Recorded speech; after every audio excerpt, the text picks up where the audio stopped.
પ્રથમ મરણ જનાર યશકુમાર સિંહે પોતાના પત્ની મરણ જનાર રાજેશ્વરીબેનને મારી નાખવાના ઈરાદે ફાયરિંગ કરેલું હોય અને પછી અન્ય કોઈ કારણોસર પોતે પણ પોતાની રિવોલ્વરથી સુસાઇડ કરેલું હોય તે મુજબની વિગતો બહાર આવતા અકસ્માતી મોતના આઈઓની ફરિયાદ લઈ અને મર્ડરનો ગુનો વસ્ત્રાપુર પોલીસ સ્ટેશનમાં દાખલ કરવામાં આવેલો છે.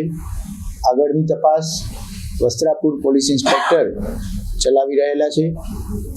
અનેક વિગતો જેવી કે મરણ જનાર બંનેના મોબાઈલ, ફોરેન્સિક પીએમનો રિપોર્ટ, એ વધુ વિગતો આવેથી અન્ય કોઈ જો માહિતી પોલીસ પાસે આવશે એ તપાસ દરમિયાન ફરીથી મીડિયાની સામે શેર કરવામાં આવશે.